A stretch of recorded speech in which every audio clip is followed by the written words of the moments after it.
ఉపరాష్ట్రపతి పదవికి వెంకయ్యనాయుడు తగినవారని బీజేపీ ప్రధాన కార్యదర్శి రామ్ మాధవ్ చెప్పారు. వెంకయ్యతో తన తండ్రి కాలం నుంచి అనుబంధం ఉందని చెప్పిన రామ్ మాధవ్ దేశ హితాన్ని దృష్టిలో పెట్టుకుంటే ఆయన నియామకం సరైన నిర్ణయమన్నారు.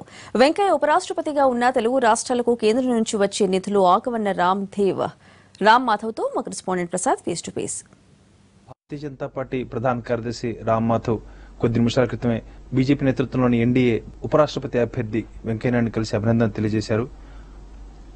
ఈ మొత్తం ఎంపికపై భారతీయ జనతా పార్టీ నాయకత్వం యొక్క ఆలోచన ఏ రకంగా ఉందని అడిగి తెలుసుకుందాం. రామ్మాధవ్ గారు నమస్కారం. మీరు స్వయంగా కలిశారు, వెంకయ్యనాయుడు గారిని అభినందించారు. మొత్తం పరిణామాలు ఏ రకంగా సమర్థనీయం ఆయన అభ్యర్థితో ఎంపిక సంబంధించి? వెంకయ్యనాయుడు గారిని ఉపరాష్ట్రపతి పదవికి బీజేపీ ఎన్డీఏ అభ్యర్థిగా ఎంపిక చేయడం పట్ల దేశవ్యాప్తంగా కార్యకర్తల్లో చాలా మంచి ఉత్సాహం, ఆనందం వ్యక్తమవుతున్నాయి.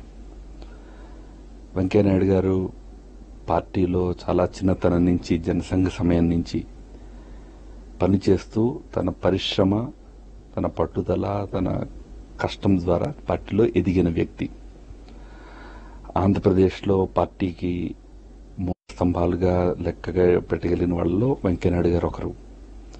అదేవిధంగా 15-20 సంవత్సరాలుగా జాతీయ రాజకీయాల్లో కూడా ప్రముఖ పాత్రను పోషిస్తూ వచ్చారు. పార్టీ ఆల్ ఇండియా ప్రెసిడెంట్గా పనిచేశారు. రాజ్యసభ సభ్యులుగా అనేక 4 విడతలు ఉన్నారు. గత వాజ్పేయి గారి ప్రభుత్వంలో, ఈ ప్రభుత్వంలో మంత్రిగా ఉన్నారు. నా దృష్టిలో ప్రస్తుతం ఉన్నటువంటి నాయకత్వంలో అన్ని రకాల యోగ్యతలు కలిగిన వ్యక్తి, ప్లస్ అన్నిటికంటే మించి కార్యకర్తలతో చాలా మంచి సంబంధాలు ఉన్నటువంటి వ్యక్తి వేరే ఎవరూ లేరు అనడంలో అతిశయోక్తి ఏం లేదు. బహుశా వెంకయ్యనాయుడు గారిని ఉపరాష్ట్రపతి పదవికి అభ్యర్థిగా ఎంపిక చేయడం వెనకాల ఈ అన్ని విషయాలు కూడా కారణమై ఉంటాయని నేను భావిస్తున్నాను. ప్రతి కార్యకర్తకు ఆయనతో అనుబంధం ఉంది, పరిచయం ఉంది.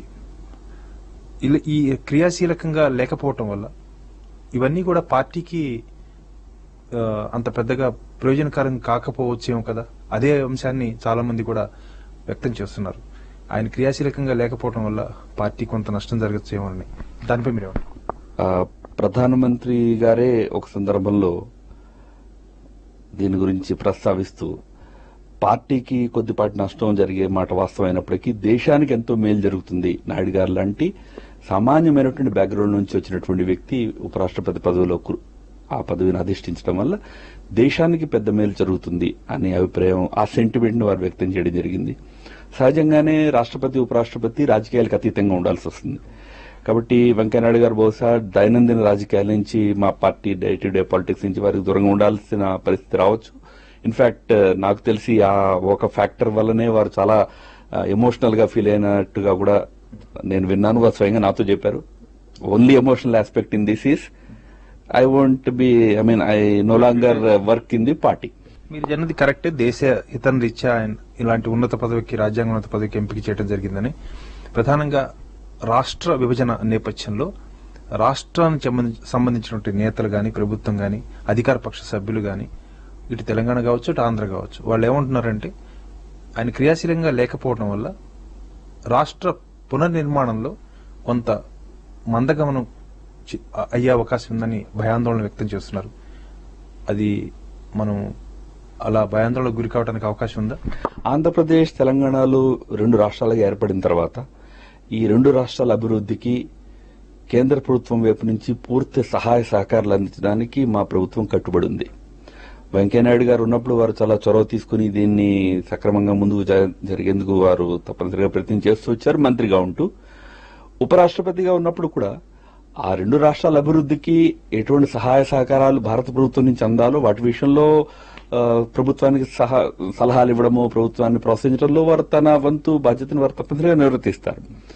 Day to day aspects, day to day political issues, మిగిలిన విషయాల్లో ఇతర నాయకులు 2 రాష్ట్రాల్లోనూ, బీజేపీలోనూ మంచి నాయకులు ఉన్నారు, మిత్రపక్షాలు ఉన్నాయి, వారి నాయకులు అందరూ కలిసి ఎటువంటి లోటు రాకుండా చూస్తారు. తప్పనిసరిగా ఆంధ్రప్రదేశ్, తెలంగాణ 2 రాష్ట్రాలు డెవలప్ అవడానికి అవసరమైన అన్ని రకాల సహాయ సహకారాలు అందించే ప్రయత్నము కొనసాగుతుంది. మొత్తానికి వెంకయ్యనాయుడు అభ్యర్థిత్వం పట్ల మీ యొక్క భావన ఏంటి? వ్యక్తిగతంగా వెంకయ్యనాయుడు గారు చాలా పాతకాలం నుంచి పరిచయం ఉన్న వ్యక్తి అయినందువల్ల వారు తన జీవిత రాజకీయ ప్రస్థానంలో మరొక పెద్ద మెట్టు ఎదుగుతుండడం వల్ల అందరికీ ఆనందం కలిగేటువంటి విషయమే. వెంకయ్యనాయుడు ఉపరాష్ట్రపతి అభ్యర్థిగా ఎంపిక చేయడం అనేది చాలా సహజమైనటువంటి పరిణామం. ఎక్కడ చూసుకున్నా, ఏ రకంగా చూసుకున్నా ఆయనే సరైన అభ్యర్థిని. అదేవిధంగా తనకున్నటువంటి సాన్నిధ్యము, పరిచయం కూడా చాలా పురాతనమైంది, చాలా పాతదని. అదేవిధంగా రాష్ట్రానికి సంబంధించి పునర్నిర్మాణంలో సంబంధిత నాయకులు, బాధ్యులైనటువంటి ఇతరత్ర ప్రభుత్వానికి చెందినటువంటి పెద్దలు కూడా ఉన్నారు. వారందరూ కూడా ఎప్పటికప్పుడు సహాయం చేసేందుకు సిద్ధంగానే ఉన్నారని, దీనికి సంబంధించి ఎలాంటి సంకోచం కూడా అవసరం లేదని, తనకు సంబంధించి కూడా అవసరమైనప్పుడు తాను ఎప్పుడు కూడా రాష్ట్రానికి సంబంధించి సహాయం అందించేందుకు కూడా సన్నద్ధంగా ఉన్నారని హామీ ఇస్తున్నారు, భరోసా ఇస్తున్నారు. మొత్తానికి వెంకయ్యనాయుడు అభ్యర్థిత్వం పట్ల హర్షాన్ని వ్యక్తం చేస్తున్నారు, ఆనందాన్ని వ్యక్తం చేస్తున్నారు. ప్రసాద్, ఎన్టీవీ, న్యూఢిల్లీ.